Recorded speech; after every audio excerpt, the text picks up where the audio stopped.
Wonderful people, hello, welcome to The Antidote. It's your boy, Ryan Verdon. I am on the road. You can tell from the standard hotel background. You see I got the little go bag right there ready to go, but I had to jump on here for a special edition of The Antidote. We try to find our balance. We try to find our joy. So I want to shout out. I'm in Minneapolis. I'm going to shout out the Minnesota Timberwolves. They eliminated the Warriors. Hate to see Steph go out like that, but here we are. We're going to make sure that the IG folks can join us. Let me get those folks in here. Welcome, IG folks. We got a really great show today. That's why I had to do this special edition during the afternoon on a Thursday. Normally we're rocking Thursday nights. But there's so much going on, and I got a really special guest. I can't wait to introduce him to y'all. I realize that most of the people who are watching, who normally watch this show, are probably at work right now, and that's okay. Catch this on YouTube after. If you're on a lunch break and you happen to be scrolling the gram, jump on here. Let us know. If you are watching it live, jump in the chat. As always, we can take questions. We want to know where you're from. We want to know your thoughts. We want to know about all that. Today's show is going to be focused on South Africa, and particularly the Trump administration's encouragement of South African refugees, white refugees, their framing of that, and how that it juxtaposed to the denial and the stripping of refugee status from other communities of people, particularly brown folks, brown and black folks. So we're going to talk about all of that. So we'll give it a few more seconds to have people join. Thank you so much for being here. As always, it's super, super, super, super meaningful that you're here spending some time with me, talking about the most pressing issues in the world, looking for ways to handle those issues by building relationships, by finding connection, standing in our integrity, standing for the world that we want to see, all of those things. And so if you're joining live, jump in the chat. Let us know. If you're catching this after, thank you for being here. No matter how you're catching this, please like, please subscribe, please share. All of those things matter. All right. Without further ado, because your boy does have to get on a plane and I want to respect our guest's time. I want, some of you might have heard about apartheid in South Africa. In America, we don't get a very detailed, a very nuanced, a very sophisticated understanding. If you were lucky, you heard about Nelson Mandela. Maybe you heard about Steve Biko, but that's about it, right? And you didn't hear about any of the details, any of the nuanced analysis, the connections to white supremacy, right? It becomes this thing that happened in the past, much like America does to all issues of race. It becomes this ambiguous thing that was terrible, but we don't actually have to talk about or deal with. Certainly isn't impacting our current situation. And that is just not true. And the Trump administration is letting us know, highlighting the dangers of accepting that story. And so I'm not going to paraphrase what the Trump administration is doing. I'm going to let these folks tell you themselves. So let me go here. We're going to go here. We're going to share our screen. And we're going to hear it from the orange guy himself, what he's saying about South Africa. Hold on, let me get this set up over here. So this dude right here, because they're being killed, and we don't want to see people be killed. Now, South Africa leadership is coming to see me, I understand, sometime next week. And, we're supposed to have I guess a G20 meeting there or something, but we're having a G20 meeting. I don't know how we can go unless that situation's taken care of, but it's a genocide that's taking place that you people don't want to write about, but it's a terrible thing that's taking place. And farmers are being killed. They happen to be white, but whether they're white or black makes no difference to me. But white farmers are being brutally killed, and their land is being confiscated in South Africa. And the newspapers and the media, television media, doesn't even talk about it. If it were the other way around, they talk about it. That would be the only story they talk about.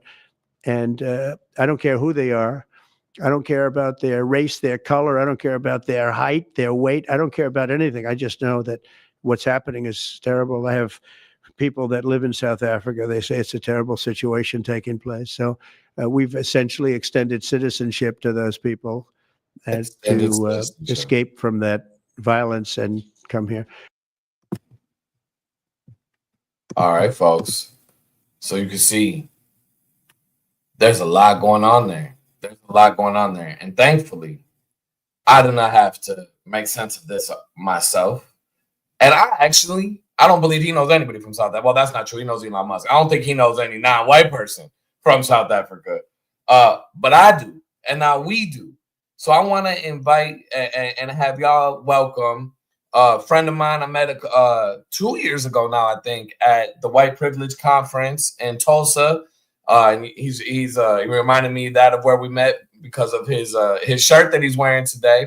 But he's become a good friend, a source of inspiration, a source of connection when it feels overwhelming. He is the director of the Social Justice Agency, and we're gonna welcome Edwin Cleophas today to the show. What's up, Edwin? How you doing, man?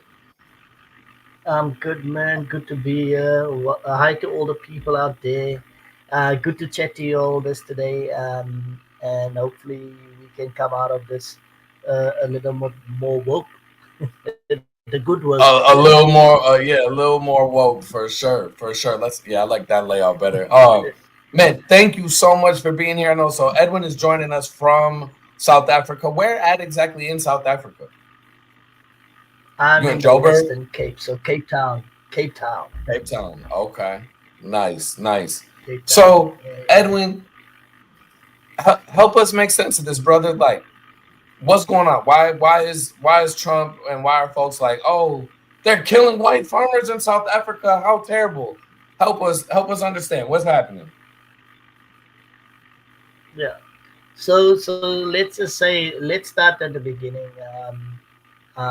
What a lot of people won't even know is that some white dude went on X a year or so back, and he started escalating this narrative that white people are being killed by the masses here in South Africa, and so his message was then picked up from X by Elon Musk, and he then started peddling all this bullshit. And Musk and Trump is obviously connected, and so that's how Trump got into this. So this is the Elon Musk agenda being pushed by Trump now, because Trump is a proxy, as it seems, of Elon Musk. The thing is, a few weeks ago, the dude that actually posted that was exposed because they use fake names. So one of the newspapers or the news houses here in South Africa actually went and looked who this belonged to, and turns out it was a white guy who lives with his parents or was living off his parents, that was just posting some bullshit trying to destabilize the people in South Africa. And so that Elon Musk and all of them were running after something that was basically fake news. And so that was all exposed in South Africa a couple of weeks ago. But to give some context, South Africa was colonized by the Dutch and the English, and a lot of these guys, for most of the African countries, when colonization ended, a lot of those people left the country, and black people were left to their own devices to work in their country and build their countries. South Africa is a little bit different because the colonizers remained in South Africa, and they then claimed all of the land, basically all of the farming land, all of the wealth. They literally drained the mines and all the wealth from us, and continue to do so even today. And so they created a system of apartheid, which said that everything about white is superior and everything else is less than, and black people were then dehumanized based on the system of apartheid. So under that system, black people couldn't own land, We couldn't accumulate wealth. We couldn't basically do anything in this country that would affect white people and their comforts. And so, if anybody ever attempted that, we were killed by the thousands during the period of apartheid. And so, it was in the end labeled as a crime against humanity, and that's how bad it was. Now, the Hmm. same refugees that is currently claiming refugee status in the US, those people are the descendants of this group that has literally taken so much away from black South Africans. And the only reason they are claiming this victimhood right now is because the black government didn't even do anything yet. They just said, they didn't do anything, Ryan. They just said, we need to find a way to give back some of the land to the original people who own the land, which is normal in all countries. It's normal. They do it in the US. They gave land back to the Indian people that was removed from their indigenous grounds, and similarly so in other countries where genocide have really taken place and peoples were oppressed and overthrown. There need to be a return of the land, the wealth, the resources, and things like that. This was only white people being told we're going to do this, and this is the response, right? Playing this big ass victimhood card and telling people that they've been genocide sided here. There is no genocide of white people in South Africa. It's a myth. It doesn't exist. The ones claiming that they are being particularly targeted, which is called the farmers, the Boers, um, they are under attack no more than any of us. I have equal opportunity to be killed as they are because we are all impacted by crime and violence in our country. Violence that was brought to our shores by these colonizers because we were peaceful people. We had internal wars, but we could live with one another as it was. But they brought a type of violence where we don't want people to live amongst each other with peace and love. And so that violence now enacted around us is the norm. And so we are all impacted and affected by us, no one more than the other. But I wanted to highlight something. I want to get to the refugee part, but I want to also say this. There's millions of white people in South Africa, only 49 left. Now, if there was a genocide and it was so scary and dangerous, you tell me how millions of them are still sitting out here enjoying life, kicking it with the best wine, the best views, the best life. You know what I mean? 49 people left. Come on, you have to be stupid to believe that that is a real story, I was right? Now, less than 1% of less than like one not not percent of e- one not percent. even not Yeah, even it's 0.001%. And yeah. then to top it off, any refugee that has ever left a place where they have been victims of violence, oppression, crime, they had left with barely nothing but their lives to get to safety. These so called refugees left on a chartered plane with all their beautiful luggage all picked up nicely, with them going to the airport with farewells with families and whatnot. And it was a whole fanfare of things that took place, but they are refugees and they sought refuge from the US because it's so bad in South Africa. They're scared The for their final lives point, and they all scared for that. their lives, but they went on a normal flight. But the final thing that I want to say, or not the final thing, two more, they're leaving here as refugees. And I want to say to the US, don't even think for a moment you got our finest. That's the worst of what we have. So that's the worst, right? So you made your bed. You need to sleep in it now because you'll find out soon who they Well, are and and I what you mean got. it's so like quintessential Trump, right? Like take the most outlandish, Yep. wildest thing that you can say about a group of people or about a situation. Say it with confidence, like it's the truth. And the Yep. meanwhile, almost everything that's the exact opposite of that is what's actually happening. right? It's a projection, it's gaslighting, Yeah, it's all of those things, right? So he says Mexico and the South American countries are sending our worst, when the reality is those are legit refugees running from neoliberal economic yeah, order and U.S. military intervention, and the country, and so we're stopping those refugees, but the country that is actually sending us is worst, are getting chartered flights and welcomed with open arms.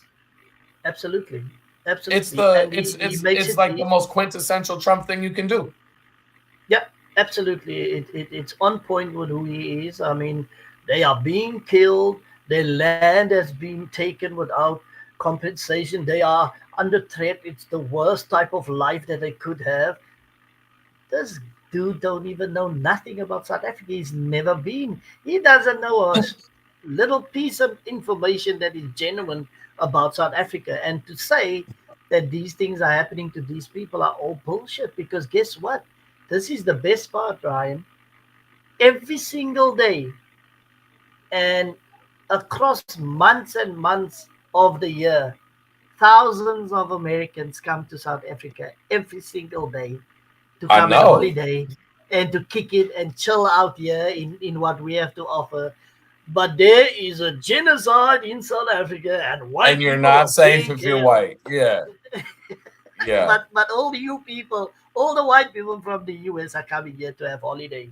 I mean, tell me how many people have gone to Gaza for a holiday. Tell me. Let's Tell me how and many so white let's people talk have been about going to yeah. Gaza. Yeah, Yeah, you know? well, and let's talk about that, because something that Trump, he's using the word genocide in reference to what's happening to South Africans. And correct me if I'm wrong; these are Afrikaners, right? Would be the appropriate term. Yeah, yeah. They call Yep. Like, themselves and he's Afrikaners. yeah, he's The proper term would be Europeans. European. Okay, yeah. He's using this term genocide there. In the meantime, there's a legitimate genocide happening in Gaza, in Palestine. Yeah, And South Africa yeah. was the lead internationally, the leading charge of holding Israel accountable for what's happening. Talk a little bit about that. What has that been like in South Africa? With the criminal court saying there's a credible case. South Africa has brought a credible case for genocide. And how do you see this playing out? Is this connected to that? Is this idea of refugees and that connected to Yeah, South Africa's complaint against Israel? yeah, absolutely. I mean, anybody that think this is not connected should really rethink how they play detective because uh, Trump has had it out for South Africa from the go because of the fact that we have been the country of peace that have been calling Israel out for the genocide of people in Palestine, for what they have been doing in Gaza. I mean, you listen to the rhetoric of Trump when he came in, we'll make a golf trip down there and we will take that land and we will do this, that, and the other, you know? And so, in my mind, it's absolutely connected one with the other. And for us, we need to understand that that is what a true genocide look is, what is being done and what is happening with the people in Palestine at the moment. That is a genocide. That is a people that have been oppressed and have been forced out of their own country by a colonizer that was never supposed to be there, that was put there and placed there by the West. And like most colonizers, they overstay their welcome and then they start taking what don't belong to them. And Israel is doing no different. And the worst part of it all, they are murdering and killing people by the thousands, and they are endorsed not just by the previous administration but also by this Trump administration. And so at the end of the day, they are very um, acceptable of the fact that people with darker skin colors can be killed by the thousand. That for them is not a big problem. That they can endorse very easily because people with darker skin is not human, is less than human. That's why they look at us and they find no fault when we are attacked and killed by the thousands. But as soon as there is a white skin amongst them, there is a call for action and the world reacts quickly because white supremacy is still the base of how we interact in this world. And so with this Trump administration, it's no different. What has been exposed through this refugee situation that we see now with the white South Africans is that their white supremacy is so blatant. While you are blocking all these black people from entering the country, you will make an exception for the white ones. If that is not clear, anybody that is arguing that away is pure and simple racist, and they live by that nature. That's it. And I think is you brought up a really important point around that this isn't just limited to the Trump administration, right? The news has broke in the last couple weeks, and we keep hearing it about how, despite what they were saying publicly about working behind the scenes for a ceasefire and to try to reel in Netanyahu's regime and all that, the Biden administration wrote a blank check and didn't care at all about Palestinian people, No. about Arab people, about that. Um, and that this really is about a global system of white supremacy, right? Like you said, the reason that Trump is even caring about this is because the richest man in the world promised to get him elected, to help get him elected. He's doing that Yeah, for his own good, right? He's under investigation. I think the number that came out was upwards over 70% of the cuts that Doge participated in were in departments that were directly with direct oversight of Elon Musk's companies, right? And that he was going to be on the hook for billions of dollars of fines and potential regulations, right? And his lineage is white South African, uh, neo-Nazi, yeah, maternal, grandparents, and stuff like that. And so, how does this all, this all connects through that, because it's like, okay, that's the leading edge of it, right? And you mentioned like who's yeah, going to Palestine. Trump has told you this could be the Riviera of the Middle East. Like he is a yeah, colonizer at heart because he's seeing land that he wants to develop for his own personal profit. Um, and yeah. it's entirely about a global system of white supremacy. And so I would love to have you to hear you talk a little bit more for our audience, and folks that have been joining us. Jump in the comments if you're joining. Leave a question if you're watching live.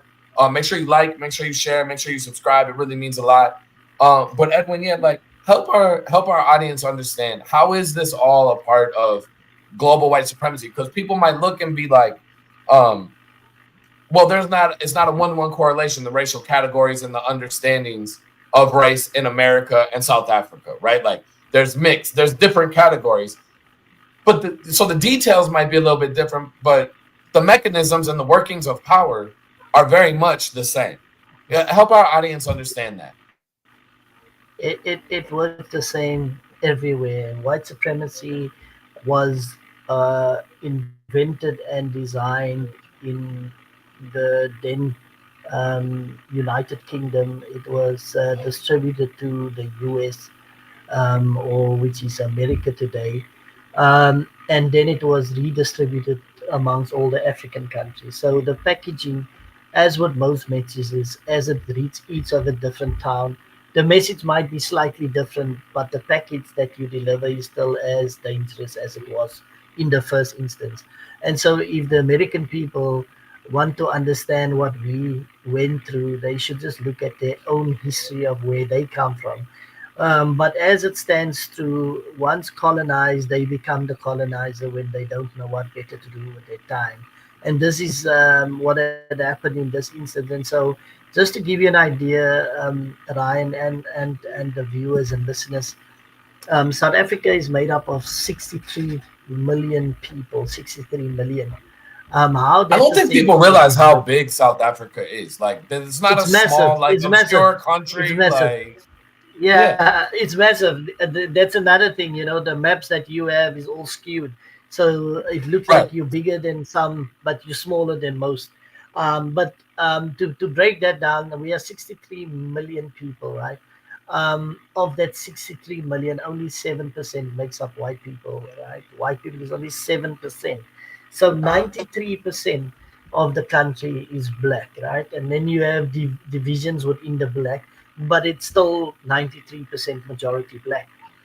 Now you think about that, 93% of the 63 million is black, and you have 7% that is white. Now, how ridiculous the white supremacy is, those people in the 7%, they created a system of apartheid that said that people should be living separate, white on their own. They uh, transfused all the Jim Crow laws, and they brought it into South Africa, and then they Yeah. spruced it up a little bit so that they have their own spices mixed into it. So it was slightly different, but still had the same impact. You know, no marriages between white and black, no black people allowed in white townships or in white towns. When they saw that you white or when black people were living in uh, areas close to the beach or in nice set areas with nice views, they would forcefully remove those people and throw them in the slums. So people still live under that conditions, and they still own those places that they took away, right? So that's the country that we live in. We have vast majority of people living in abject poverty and in the worst conditions ever. When you get to South Africa, you'll be shocked to see that people are living in the type of filth that not even an animal should be kept. And then right on the borders where all the sunshine, green leafy suburbs and all of that, that's what white people are, right? Which they took Yeah. from these people. And so fast forward to 31 years later, where we are in this country in terms of democracy. There was negotiations when in 1994 when apartheid ended. There was negotiations between the incoming black government and the white leadership and business people. Whatever that agreement was, people then looked for their own benefit and not the benefit of the country, because all of the people that was part of that, including our current president, are all wealthy. They are rich beyond their needs, and the country has gone to shit. So that would tell you what that is. But the one thing that remained, even under all of this, is that the disparity of poverty, wealth, and the suffering of black people remain and white people remain as the superior group in this country.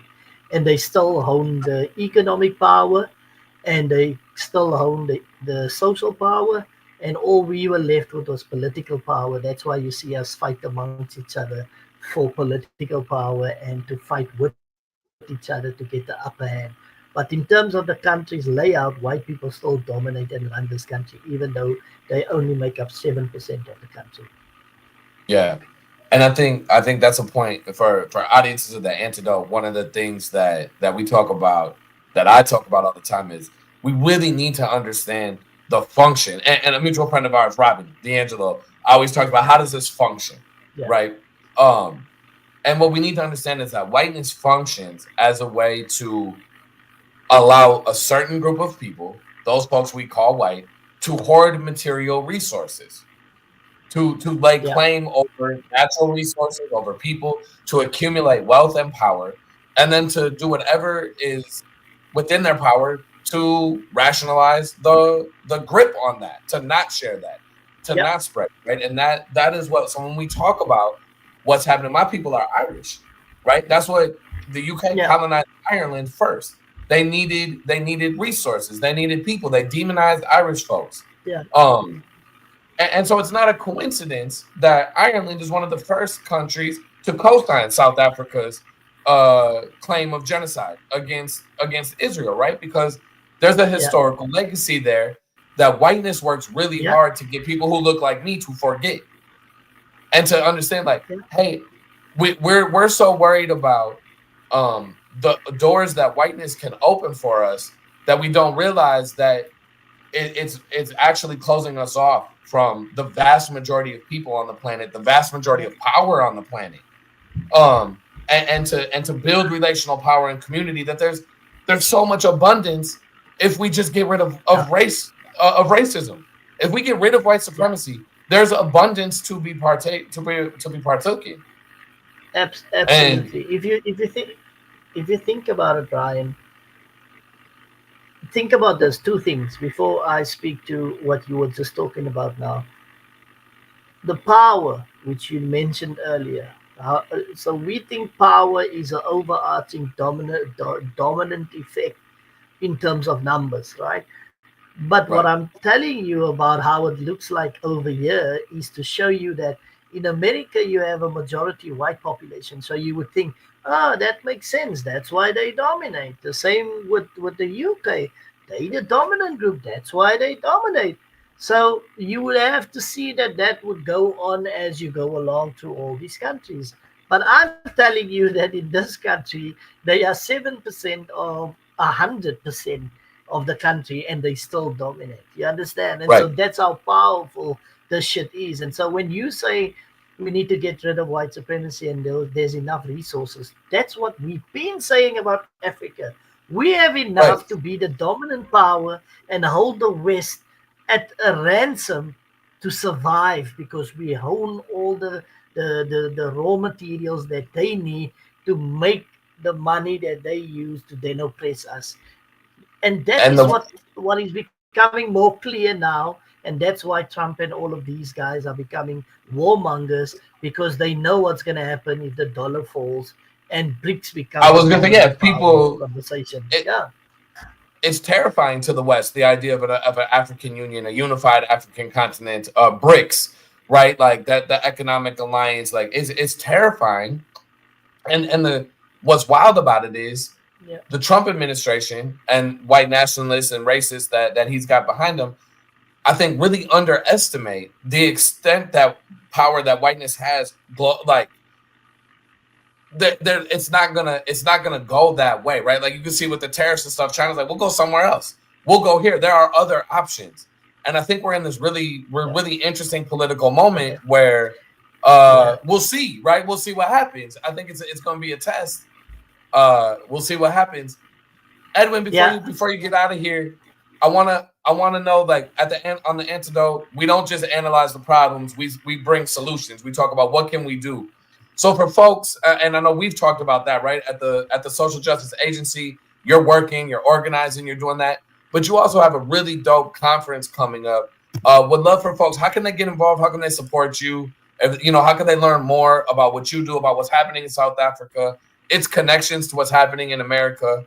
Talk about that a little bit. yeah. So, in order for us to deal with white supremacy on a global platform, we have to kind of cut the borders and bring people together so that we have the type of dialogue where we're building systems that will overthrow the current system so that we have something to build from. And so the Social Justice Agency is currently hosting the Global Anti Racism Summit in South Africa in October this year. It's on our website, which is the socialjusticeagency.org. And all the details are there. You can purchase tickets for in person. You can also sponsor a bunch of tickets. You can also sponsor the conference. But then, for those in the US who are unable to travel, there's also a virtual ticket that you can purchase. And we have the likes of Robin DiAngelo, Resma Mannequin, Dante D. King, Esther Amar. We also have the grandson of the man who invented apartheid. That's going to be a speaker at the summit. So, and then we have some brilliant local thought leaders. Dr. Pedro Mussolini is an upcoming, soon to be professor at one of our black universities, and is one of those brilliant minds. So, all of these people and a lot more. We have Jamaica represented, we have Trinidad and Tobago coming through, we got people from the continent, we got people from the UK, from the US. It's just a whole lot of amazing things that people can get in touch with. And what we're going to do there is basically develop the next blueprint that's going to help us to overthrow the system of white supremacy, and at least get us to the next step of sustaining the pressure on the Trump administration as we move on to making sure that Trump will not have the impact that he think he's going to have, but that we will have the necessary tools to limit them and to push back as they come for us during this time of his madness and his administration that is clearly fueled by white supremacy. That's amazing, man. And we'll make sure we link to all that. Edwin, thank you so much for joining us. I got to jump. I got to get on to the airport, but I wanted to make sure that we did this. Uh, Appreciate the wisdom, brother. And folks, if you can support, make sure you go follow Edwin, follow the social justice agency, get involved, make the connections, and look to build power together, and disrupt whiteness wherever you can. As always, like, subscribe, share, all that. It really does matter. Thank you, thank you, thank you. And Edwin, we'll be in touch, brother. Wonderful. Good to see you. Good to speak to you, Ryan. And to all the Yes, you. peoples, let's keep on punching racism in the face. Kapow! That hey, on that note, that's what it is. Let's punch racism in the face. All right, Edwin, have a good one, man. Beautiful people, thank you so much for joining me on The Antidote. Make sure you like, make sure you subscribe, make sure you share. It really, really matters. Yeah, follow on Instagram, all that. We'll link to everything in the description. Peace, y'all.